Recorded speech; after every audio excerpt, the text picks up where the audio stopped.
welcome back to Dave O's channel. All things gardening, some things automotive, some things guitars, music, whatever. But today we're doing pH meters. I know I've done one other video where I compared a couple of them. I did an unboxing, and then I don't know if I posted it yet, but I did a video for my Hanna HI9813-61. That thing's awesome. If I haven't posted the video yet or you hadn't watched it, I did the unboxing video, and then I took the thing out and I compared it to another meter that seems to be fairly accurate. Calibrated it per their instructions. Hanna thing's awesome. So we have a new contender today, a new pH meter. It was like 36 bucks. Again, Amazon. Where else do you buy stuff? And it's called Quality Water Meter pH and Temperature. That's what it looks like. Up in one of the sides, and usually go this way. I'll put the actual picture in the description. I'll put the link for this, but it was 36 bucks. Now, I already took it out, so I'm not going to do an unboxing, not for all the cheapies. But the one interesting thing I noticed right away is it does, and I saw this in the ad, it does have a removable probe, which is kind of nice. It's nice that it's got a pH probe. Now, here's something that blew me away. They do have, with this, a really nice cap, a cap that will allow you to put the KCl solution in the cap when you store it, although I'm not going to be storing it. And this is kind of weird. This meter, I don't think is really designed to be stored like some of the pH pens, this style for these things. You put it in a tub, pool of water, nutrient solution, and just leave it there. And you can see there's rubber on this. It makes a watertight seal. So if I were to store this, and we never want to store our pH meters dry because it messes up, wears out and kills the probe. But another interesting thing was when this came in, it's wet, and I'm not going to taste it, but they put some type of probably KCl solution in here from the factory, so somebody at their place knows what they're doing. And I want to see how close is it. Probably going to have to calibrate, see how close it can calibrate. And in the meantime, this meter and the other Hanna, I soak them. I call it like warming them up. Take the cap off the Hanna. And the Hanna, of course, I put KCl in there as well. You can see that, so I don't store my probes dry. I let them soak for 20 minutes, so I'm going to cut the video off here. Again, I make my own KCl solution. I'll put the guy's link. I think he's a weed grower. I'm not. I'm a grower. I like to garden. He likes to garden. He gardens for weed. I garden for not everything but weed, I guess you could say. But I take his advice from his video, spot on. I like to put on my containers my mixing ratio so I don't have to go back and look it up. But I did 52 grams for 8 ounces, just like his video says. Mixed it up in my Erlenmeyer, because I remember my math and science classes. Thank you, Mr. Gerald Link, one of my better science teachers. Not my only one, but the one that really got me going in science back in high school. And I got my samples out, my 10, my 7, and my 4. And then I have what I'm calling them now, I don't know the actual term for this. These are my pre-solutions. After reading the Hanna guide, I found out that in order to take a proper pH reading per Hanna's guide, and I called Hanna too, you don't want to go from just like regular tap water, distilled water, and then into your sample. You kind of want to warm your probe up to get it within the closest possible to the sample range you want to put it in. Someone says, well, why don't you just dunk it in the 10 solution right away? Well, number one, if I were to dunk my probe directly into the 10 solution, I know this to be 6.5, my tap water. I would be bringing some number of drops of 6.5 into a 10 solution. So it wouldn't really be 10 anymore. It'd be 10 minus however many drops of water I didn't get off there. I guess you could try to dry it off a little better. But the easier way, I think, to do it, at least from what I'm watching more experienced people in this field doing, is they have a pre-solution. So I took some 10 and I have it in here. This is 10 and 10, except the difference is the probe goes in here. Any residual water from the solution that gets them wet will come off in here. And while this won't actually be 10 anymore, and it's not even 10, it's 918, it'll go down a little bit because the 6.5 residue from there will pull the 918 down a little bit. But at least I'm closer to 10. So maybe let's say I'm not 918, let's say I have 9.05, right? Well, if I put a 9.05, and then again, I'm going to pull it out, rinse it off, or not rinse it off, because that would be that. I'm going to pull it out and shake it to get off as much residual as I can. At least the water that's going into the 10 isn't going to be 6.5, it's going to be 9.05, I think is what we agreed this will be. So again, it's not going to pull that 10, the sample solution that I really want to test. It's not going to pull it down as much as water that would 6.5 would be. Easier way to say this, if I take some stuff that I know to be 10 and I mix it with 9, it's going to be 9.95. If I take a 10 and I mix a little bit with 6.5, it's going to go down from 10 to maybe like 9.6 or 7. So it's going to pull it down farther. You're averaging the two fluids. And granted, we're talking about a small amount, but it does affect our sample at the end of the day, and it will throw the readings off a little bit. So anyway, I've got a pre-soak amount, and I wrote pre on these bottles. And then the pre it gets it close to the range I want to measure, and then I have the actual sample itself that I'm measuring. I think this is the right way. This is why we have comments. This is why I'm on social media, YouTube. Tell me in the comments if there's an even better way. I thought maybe you even need two. I have a 9 I go into first. Then I take some of this and split this in half. Then I go into a real 10. And then I go into the actual 10, the testing jar. Maybe I need to do that. I don't know the exact best way. And again, I try to shake off as much as I can of the residual fluid that'll be on the probe before I go into the test. But I'm learning. This is all new to me. So, we'll see how well I do. I'm going to cut the video here and let these soak for another 10, 15 minutes. And then we'll get back to the testing. See if this is even worth putting out today. If I can calibrate it and get it within the ballpark of where I need it to be, then this will be my permanent meter that will just sit in my 80-gallon reservoir outside. If it proves to be good for a couple of weeks, I'll probably buy another one and put it on the other one. Or I'll buy another brand and I'll do an A/B comparison between the two.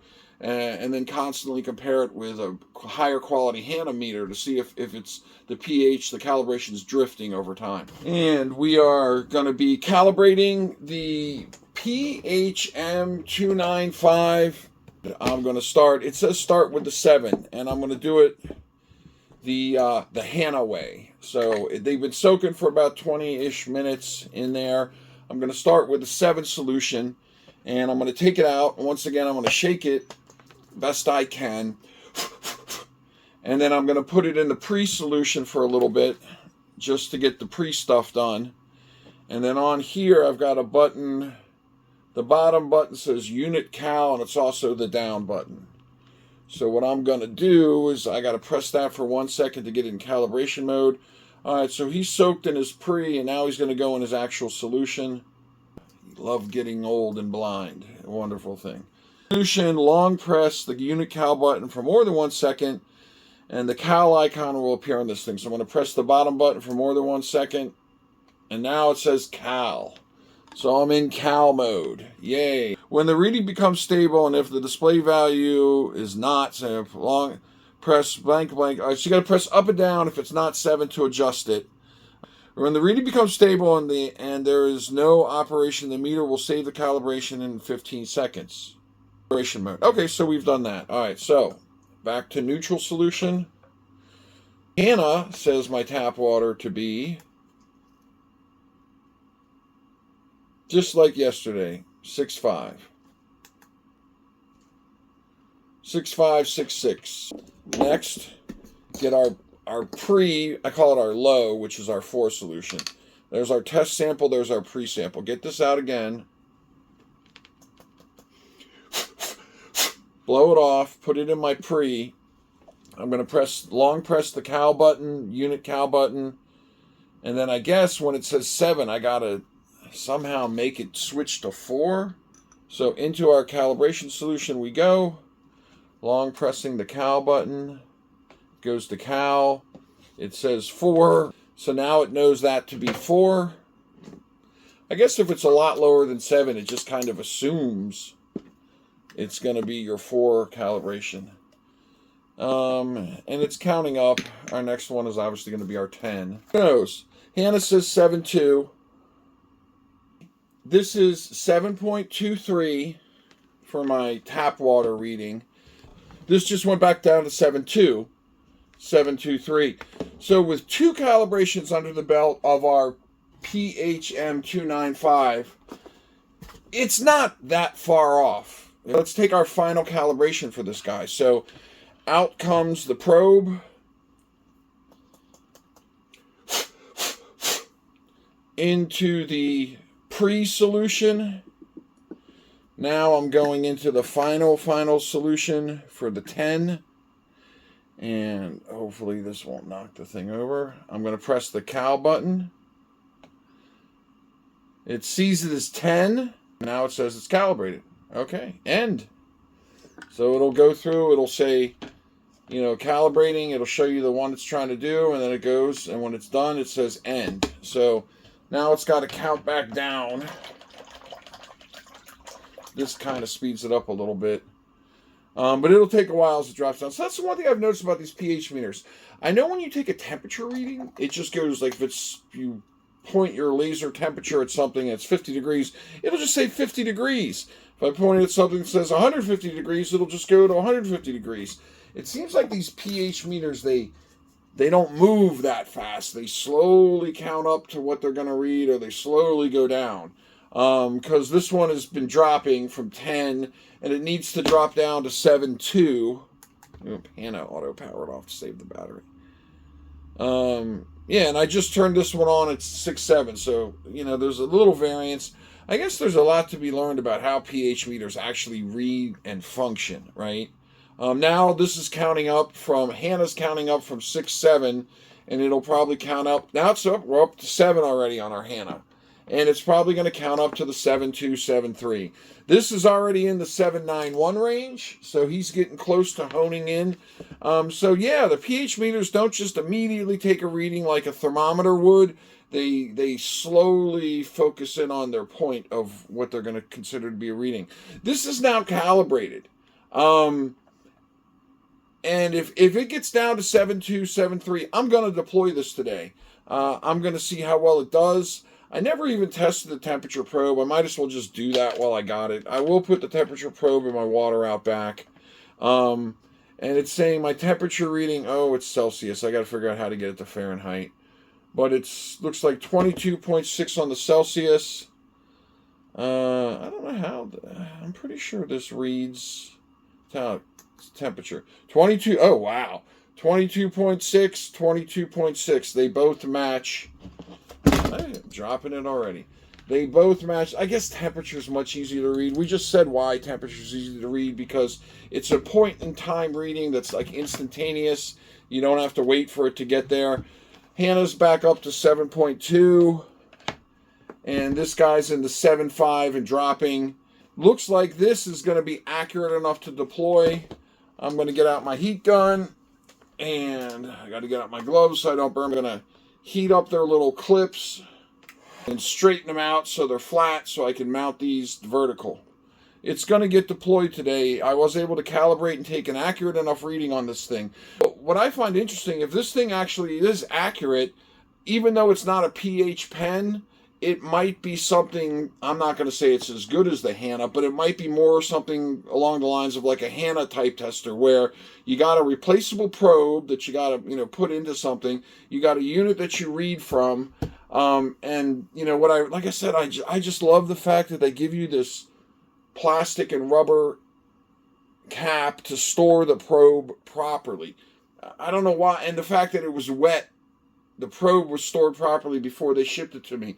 I don't know why that matters, other than it kind of tells me that whoever this company is that makes this thing knows a little bit about pH meters. Where these guys, I'm sure it's just churn and burn and crank these out as fast as possible, shove them in the thing, get them out to the people. We don't care how accurate they are. That's the end consumer's product, and you're only paying $4 for it. So if it's not accurate, you know, buy another. I'm going to give this a thumbs up so far. I'm going to test it for 30 days and then send it back if it's bad. But yeah, so that's this. It passes my sniff test. Thank you for watching.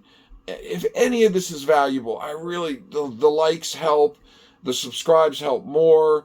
Don't have to do notifications because I don't like notifications personally. If there's a new video out by a YouTuber I like, I'll go to his channel and look for it, or hers. If this helps you, if any of my content helps you, a like and a subscribe is always appreciated. Helps me grow the channel, helps me know it's worth doing these videos. Yeah, eventually I'd like to be monetized, but that's not why I'm doing this. That would be like a fringe benefit.